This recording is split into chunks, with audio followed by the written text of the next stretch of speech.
Marcus, you're not ready for this level of responsibility. The words hit me like a physical blow as I stood in the marble-floored lobby of Parker Innovations, still holding the leather portfolio containing the signed transfer documents. My mother Eleanor's voice was cold, clinical, devoid of any warmth that should accompany a conversation about my future. But it wasn't her tone that made my blood run cold. It was what I had just discovered upstairs in the executive conference room.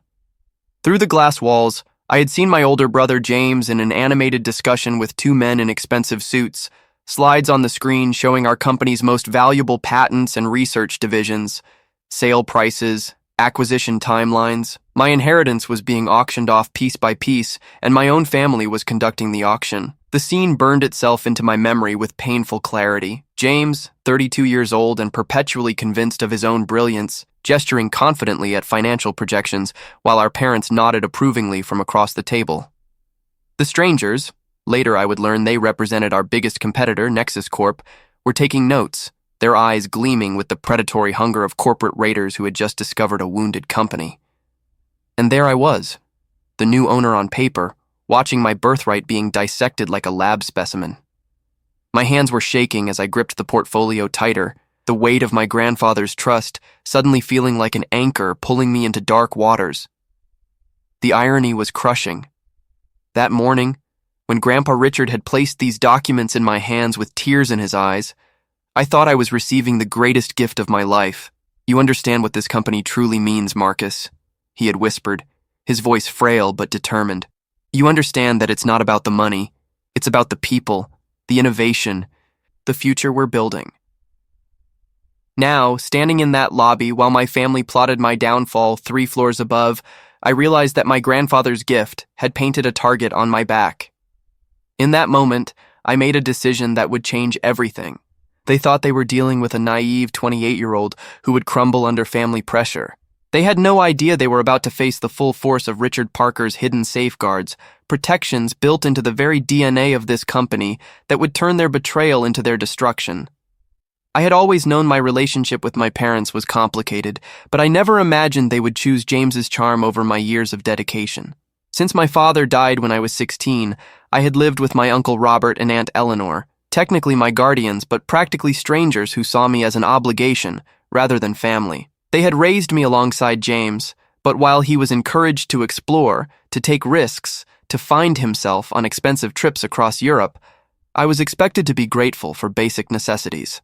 The contrast was stark and painful, but I had channeled that pain into purpose, spending every summer and holiday break at Parker Innovations, learning from my grandfather, and earning my place through merit rather than birth order. What they didn't know, what none of them suspected, was that for the past 5 years I had been secretly funneling $8,000 every month into the family's mortgage payments and household expenses. My salary from my position as a senior systems analyst at Parker Innovations, combined with dividends from a small trust fund my father had left me, allowed me to keep their lavish lifestyle afloat, while they assumed their financial security was simply a matter of their own success. I had done it out of love, out of a desire to ensure my makeshift family remained stable. But now, watching them prepare to sell my inheritance from under me, that generosity felt like the cruelest joke of all. They were living in a house I was paying for, plotting to steal a company that was rightfully mine, and they had no idea that the quiet nephew they underestimated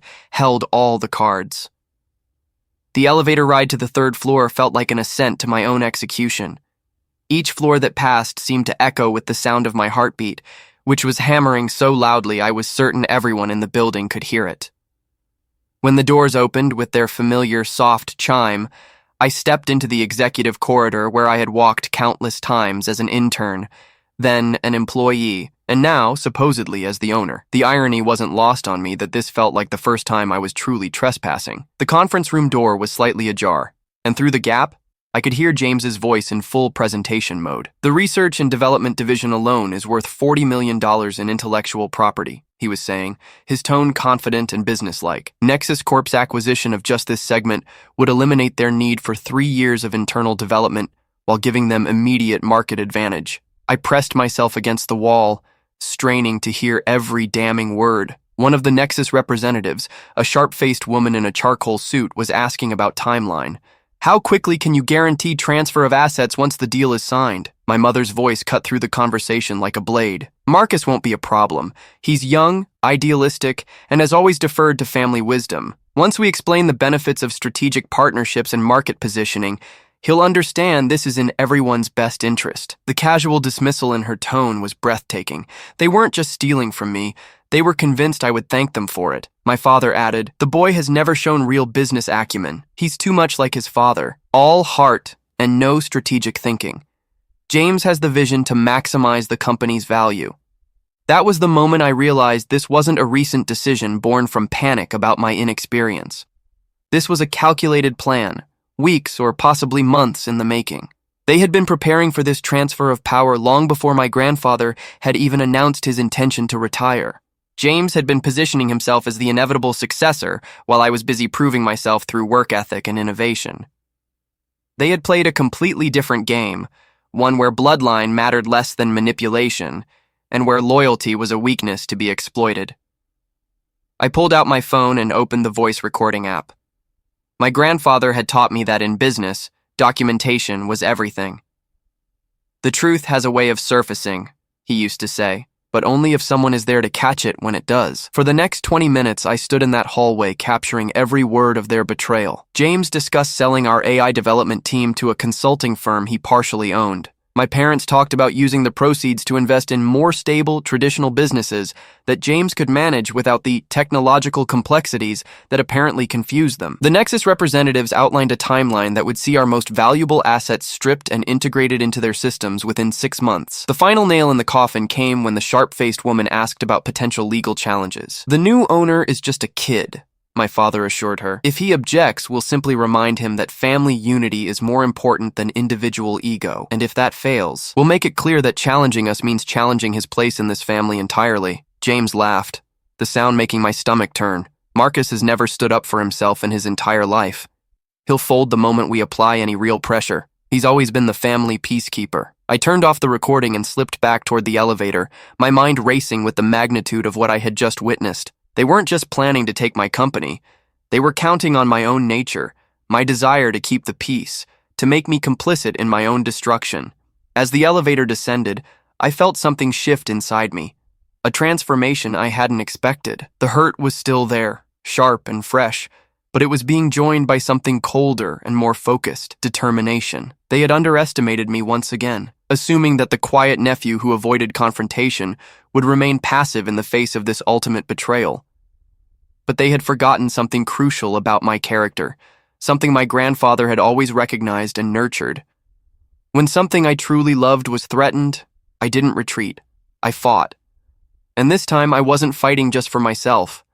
I was fighting for every employee who trusted Parker Innovations to provide for their families, for every client who relied on our innovations, and for the legacy of a man who had built something extraordinary from nothing. They wanted a war? They were about to discover that Richard Parker's grandson had inherited more than just his company. The drive home from Parker Innovations felt surreal, like I was navigating through a world that had fundamentally changed while I wasn't looking. Every familiar landmark seemed different, viewed through the lens of this new reality where my own family had become my enemies. The house I pulled into, a sprawling Mediterranean-style estate in one of the most exclusive neighborhoods in the Bay Area, represented everything I thought I understood about my life. But now I knew it was built on lies, funded by my secret contributions, and inhabited by people who saw me as nothing more than an obstacle to their ambitions. I sat in my car for several minutes, staring at the perfectly manicured gardens and imported stone fountains that I had been helping to maintain without their knowledge. The monthly payments I had been making weren't just covering a mortgage.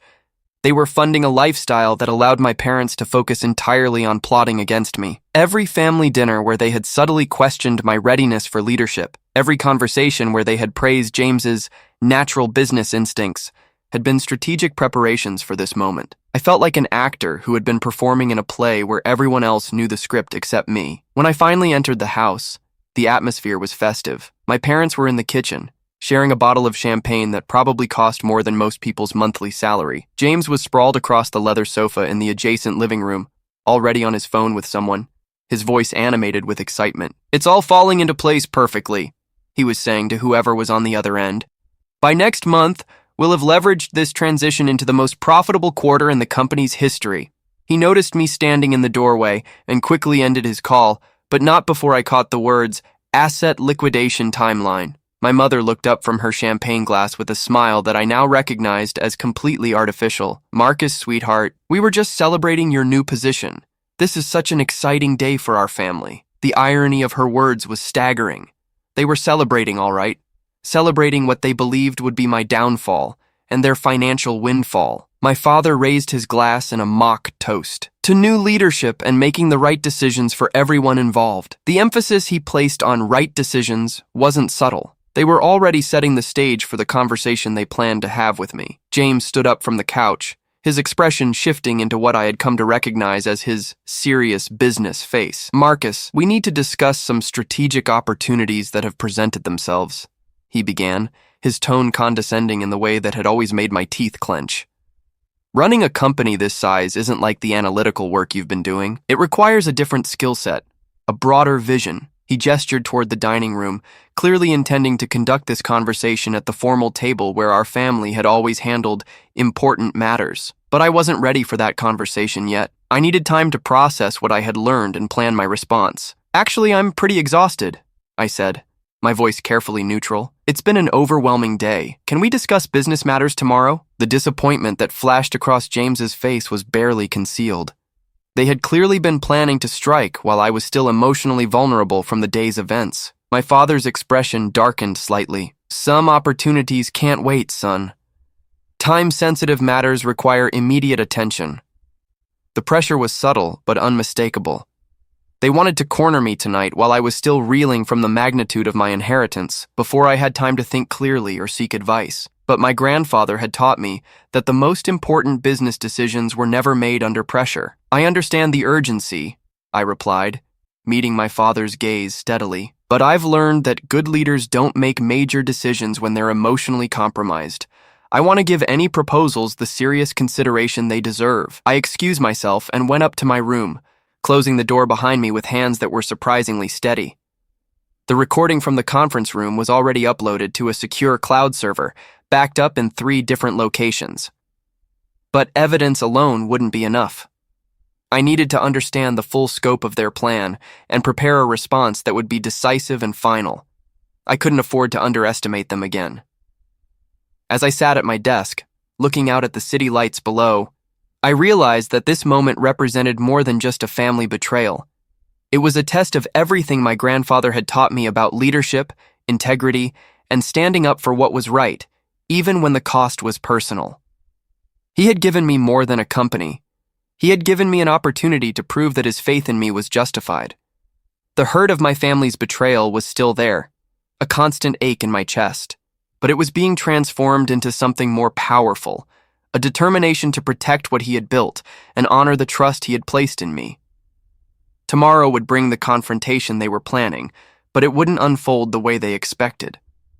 They thought they were dealing with the same passive nephew who had always avoided conflict. But that person had died in the hallway outside that conference room, listening to his own family plot his destruction. The man sitting in this room was the CEO of Parker Innovations, and he was ready to fight for his birthright. The next morning arrived with the kind of crystalline clarity that made everything feel sharp and significant. I had barely slept, but my mind was functioning with laser focus as I prepared for what I knew would be the most important day of my life. Before going downstairs, I made 3 crucial phone calls. The first was to Arthur Williamson, my grandfather's longtime attorney and the architect of Parker Innovations' complex legal structure. The second was to Sarah Chen, our head of cybersecurity, who I trusted implicitly and who had been like a mentor to me during my years at the company. The third was to my grandfather himself. Marcus. Grandpa Richard's voice was weaker than usual, but his mind was sharp. I've been expecting your call. I saw the Nexus Corp vehicles in our parking lot yesterday. His words confirmed what I had suspected. He knew exactly what was happening and had been waiting to see how I would handle it. They think they're playing chess, he continued, a hint of steel entering his voice despite its frailty. But they don't understand that the board was set 30 years ago, and every piece has been positioned for this exact moment. He paused, and I could hear him taking slow, deliberate breaths. Check the company charter, Marcus. Section 12, subsection C. Everything you need to know is there. When I came downstairs, the family was already assembled in the dining room, their positioning around the table clearly strategic. James sat at the head, a stack of documents in front of him, playing the role of the executive calling a board meeting. My parents flanked him on either side, their expressions serious and concerned in a way that was probably intended to convey gravitas, but instead looked rehearsed. A fourth person was seated across from them, a woman I didn't recognize, wearing a tailored business suit and an expression of professional neutrality. "Marcus!" my mother began, her voice taking on the tone she had always used when delivering unpleasant news. "Please sit down. We have some important matters to discuss." I remained standing, my grandfather's words echoing in my mind.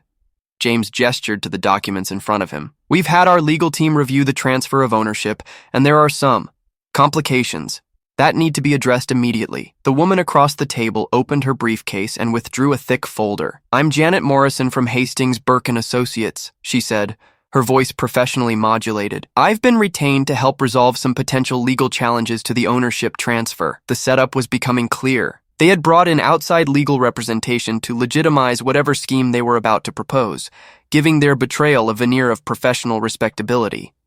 James continued, "The issue is that Grandpa's transfer of ownership, while emotionally meaningful, creates significant liability issues for the family trust. The company's valuation, the tax implications, and the fiduciary responsibilities are far beyond what someone in your position should be handling alone." He paused, letting his words sink in. "What we're proposing is a partnership structure that would allow you to retain nominal ownership while placing operational control with someone who has the experience to manage these complexities." My father leaned forward, his expression earnest in a way I had rarely seen. "This isn't about taking anything away from you, son. This is about protecting you and ensuring the company's success." James has already identified several strategic opportunities that could triple the company's value within 2 years. The lie was delivered with such conviction that for a moment I almost admired the performance. They had crafted a narrative where stealing my inheritance was actually an act of loving protection. Janet Morrison slid a document across the table toward me. "This partnership agreement would maintain your majority ownership on paper while establishing a management structure that protects all parties involved," she explained, her tone suggesting this was a routine business arrangement rather than a family coup. "You would retain 51% ownership and receive distributions accordingly, while operational decisions would be made by a management committee headed by James." The elegant simplicity of their trap was breathtaking. They were offering me the illusion of ownership while stripping away every meaningful aspect of control. But I had spent the morning reviewing Section 12, subsection C of the Parker Innovations Charter, and what I had discovered there had changed everything. My grandfather, in his wisdom, had anticipated this exact scenario decades ago. The charter contained a provision that made their entire scheme not just unethical, but legally impossible. "Before I respond to your proposal," I said, my voice calm and steady, "I think there's something you should know." I pulled out my phone and placed it on the table, the recording from yesterday's conference room meeting queued up and ready to play. James's face went pale as he recognized the device and understood its implications. My parents exchanged glances that spoke volumes about their sudden awareness that their plan was unraveling. Janet Morrison looked confused, clearly unaware that her clients had been operating under false pretenses. "Yesterday afternoon," I continued, "I accidentally discovered a meeting taking place in our conference room. A meeting where my own family was negotiating the sale of company assets to our competitors, discussing how to manipulate me into compliance, and celebrating what they assumed would be my inevitable capitulation to their demands. I pressed play, and my brother's voice filled the dining room. "Marcus has never stood up for himself in his entire life.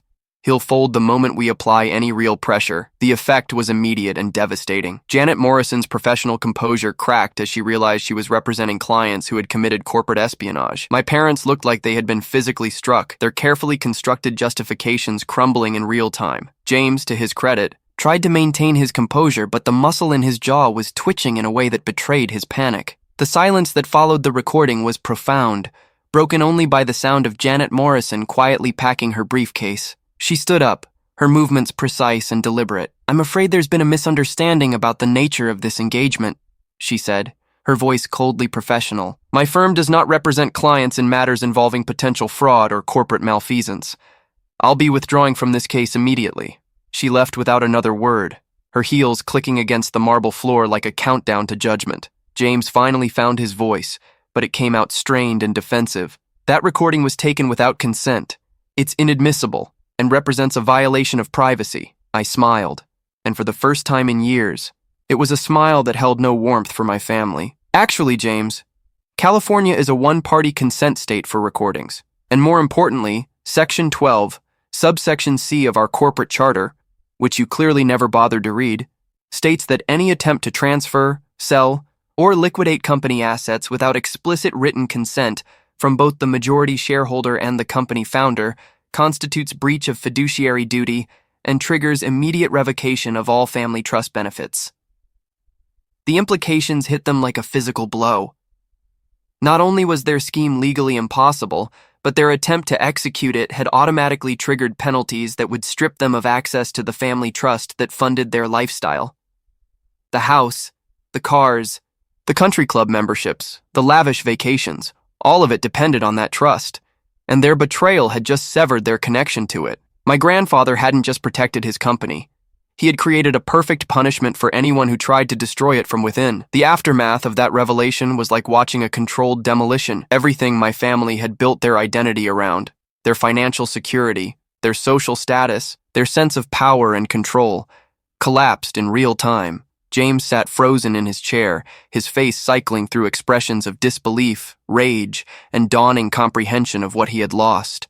My parents looked between each other and me with the desperation of people watching their entire world disappear. My father was the first to attempt damage control, his voice taking on the pleading tone I had never heard him use before. "Marcus, we can work this out. This was all James's idea.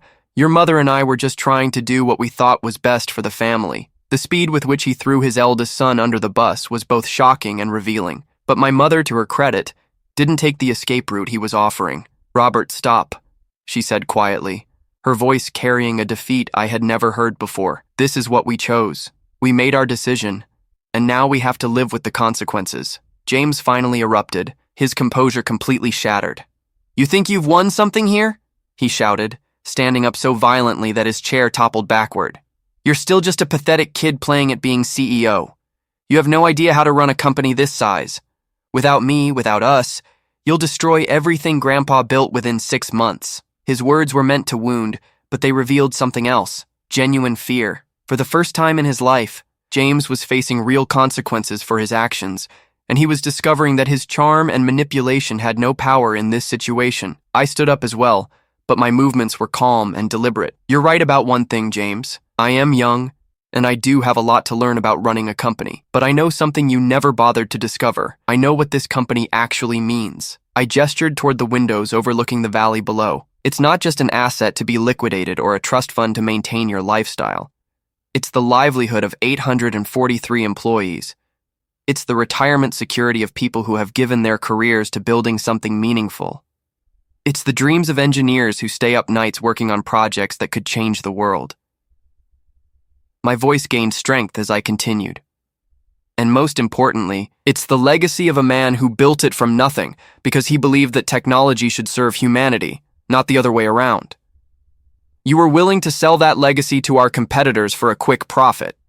You were willing to destroy lives and dreams so you could continue living beyond your means." The truth of those words hung in the air like smoke from a fire that had consumed everything fake and left only reality behind. My mother spoke next, her voice barely above a whisper. "What happens now, Marcus? What happens to us?" It was perhaps the first honest question she had asked me in years, and I could see in her eyes that she already knew the answer would be painful. I pulled out a second set of documents from my briefcase, papers I had prepared with Arthur Williamson's help early that morning. "The family trust is suspended pending a full audit of its usage and your compliance with its ethical guidelines," I began, my voice taking on the professional tone I had learned from watching my grandfather handle difficult business decisions. "The house will need to be sold unless you can secure independent financing. The car leases, the country club memberships, the credit cards tied to the trust, all of that ends immediately." I looked at each of them in turn. "However, I'm not interested in leaving family members homeless or destitute. James, You have 30 days to find alternative employment and housing arrangements. I'll provide a reference letter that focuses on your sales abilities without mentioning the circumstances of your departure from Parker Innovations." James started to object, but I held up my hand. "This is not a negotiation. These are the consequences of your choices. You can accept them with dignity, or you can make this harder on everyone, but the outcome will be the same." I turned to my parents. "As for you, I'm offering to maintain basic health insurance coverage and provide a modest monthly allowance, enough for a reasonable apartment and living expenses, but nothing approaching your current lifestyle. This offer is contingent on your complete withdrawal from any involvement in Parker Innovations and your agreement to a non-disclosure agreement regarding family business matters." The silence that followed was crushing. These people who had raised me, who had shaped my understanding of family and loyalty, were discovering that their son and nephew had more integrity and strength than they had ever given him credit for. But they were also discovering that mercy could be more devastating than revenge. I wasn't destroying them. I was giving them the opportunity to rebuild their lives based on truth instead of manipulation. My father cleared his throat, his voice hoarse with emotion. "How long have you known about the money you've been giving us? About our situation?" The question revealed how much he still didn't understand about who I had become. "I've known about your financial problems for 3 years," I replied. "I've been covering your mortgage and household expenses because I believed we were family, and family takes care of each other. What I learned yesterday is that you never saw me as family. You saw me as a resource to be managed and ultimately discarded." I gathered my documents and headed toward the door, but paused before leaving. "I'll be staying at Grandpa's house tonight and for the foreseeable future. When you're ready to have an honest conversation about rebuilding some kind of relationship based on mutual respect rather than manipulation, you know where to find me." As I walked out of that house for what I knew would be the last time as a resident, I felt something I hadn't expected. Relief. The weight of pretending to be part of a loving family while secretly supporting people who saw me as expendable had been lifted from my shoulders. The drive to my grandfather's estate felt like traveling to a new country where I could finally breathe freely. For the first time in my adult life, I wasn't sending money to people who despised me while pretending to care about me. I wasn't walking on eggshells around family members who were plotting my downfall. I was simply Marcus Parker, CEO of Parker Innovations, grandson of a brilliant man who had built something lasting and meaningful. The hurt was still there, and probably always would be, but it was no longer the defining force in my life. 6 months later, I stood in the same conference room where I had first overheard my family's betrayal, but everything had changed. The space was filled with department heads, senior engineers, and key personnel, all gathered for our quarterly all-hands meeting. The energy in the room was electric with the kind of enthusiasm that comes from people who believe in what they're building. Sarah Chen was presenting our cybersecurity innovations, her face animated with the passion of someone whose work was finally getting the recognition it deserved. David Martinez from our AI division was explaining how our latest algorithms were being used by humanitarian organizations to optimize disaster relief efforts. This was what a company looked like when it focused on its mission instead of internal politics. The financial numbers were even more satisfying than the cultural transformation. Without the constant drain of family drama and the threat of asset liquidation, Parker Innovations had experienced its most profitable quarter in company history. We had secured 3 major contracts, launched 2 groundbreaking products, and increased our workforce by 12%. The employees who had been nervously watching the leadership transition 6 months ago were now actively referring talented friends and colleagues to join our team. We had become the kind of company that attracted people who wanted to do meaningful work, not just collect paychecks. My grandfather attended these meetings when his health permitted, usually sitting quietly in the back row. But his presence was a source of strength for everyone in the room. He had lived to see his life's work, not just survive the attack on it, but emerge stronger and more focused on its core values. During this particular meeting, he raised his hand during the Q&A session, his voice still carrying the authority that had built this company. "I have a question for our CEO," he said, a slight smile playing across his face. "What's the most important lesson you've learned in your first 6 months of leadership?" The question was clearly planned, but my answer was genuine, that protecting something you love sometimes means making the hardest decisions of your life, I replied, looking around the room at faces that had become familiar and trusted. And that real leadership isn't about being the smartest person in the room or having all the answers. It's about creating an environment where brilliant people can do their best work without fear of politics or betrayal. The applause that followed was spontaneous and heartfelt, coming from people who had lived through the uncertainty of our transition and emerged on the other side with renewed faith in their company's direction. After the meeting, I found myself back in my grandfather's old office, my office now, staring out at the valley below. The view was the same, but my perspective had been fundamentally altered by everything that had happened. My phone rang with a call I had been expecting but dreading. It was my mother, her voice tentative and careful in a way that spoke to how much our relationship had changed. "Marcus, your father and I have been talking, and we wanted you to know that we've found a small apartment in Palo Alto. We're adjusting to the new circumstances." There was a pause, and I could hear her choosing her words carefully. "We also wanted to tell you that we've been watching the news coverage of the company's success. We're proud of what you've accomplished, even though we know we have no right to share in that pride." Her words carried a weight of genuine remorse that I had never heard from her before. "We were wrong, Marcus. About everything. About you. About what was important. About what family really means. We don't expect forgiveness. But we wanted you to know that we understand now what we destroyed." The conversation was awkward and painful, but it was also the first honest communication we had shared in years. They were living in a one-bedroom apartment. My father had taken a job with a small consulting firm, and my mother was working part-time at a nonprofit organization. The humility of their new circumstances had apparently stripped away the pretenses that had defined their previous lives. "I'm glad you're finding your way," I told her, and I meant it. "When you're ready to rebuild our relationship on a foundation of honesty, I'm willing to try. But it has to be real this time. No manipulation, no hidden agendas, just family members who respect each other." James, I learned through mutual acquaintances, had moved to Denver and was working in sales for a tech startup. He was apparently struggling with the transition from his previous lifestyle, but was gradually learning to live within his actual means rather than his aspirations. I felt no satisfaction in his difficulties, but I also felt no obligation to rescue him from the consequences of his choices. He had made his decision when he chose betrayal over loyalty, and now he was learning to live with the results. As I prepared to leave the office that evening, I found myself thinking about the most unexpected gift that had come from this entire ordeal: clarity. For years, I had been carrying the weight of trying to please people who were incapable of genuine appreciation. I had been funding a lifestyle that was built on lies, supporting family members who saw me as a convenient resource rather than a valued person. The betrayal that had initially devastated me had ultimately freed me from obligations that were weighing me down without providing any real connection or love in return. My grandfather appeared in my doorway, moving slowly but steadily with his walker. "Working late again?"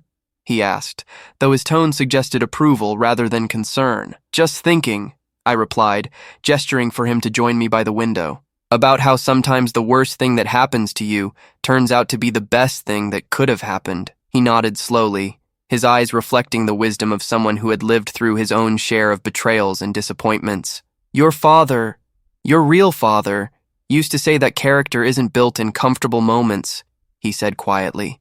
"It's forged in the fire of difficult decisions, when doing the right thing costs you something you don't want to lose." He placed his hand on my shoulder, the gesture carrying decades of love and faith. "You chose to protect this company and its people, even when it meant losing your family as you knew it. That's the kind of character that builds lasting legacies." As I locked the office and walked with him toward the elevator, I realized that I had gained far more than I had lost. I had discovered strength I didn't know I possessed, surrounded myself with people who valued integrity over convenience, and learned to distinguish between the family that raised me and the family I was capable of building. The hurt of my parents' and brother's betrayal would always be part of my story, but it was no longer the defining chapter. I was writing a new story now, one where trust was earned, respect was mutual, and success was measured not just in profits but in the positive impact we could have on the world around us. The future stretched ahead with possibilities that felt both challenging and exciting. Parker Innovations was thriving, but more importantly, it was thriving for the right reasons. We were building technology that mattered, employing people who shared our values, and creating something that would outlast any individual personality or family drama. My grandfather's legacy was secure, but equally important. I was finally building a legacy of my own.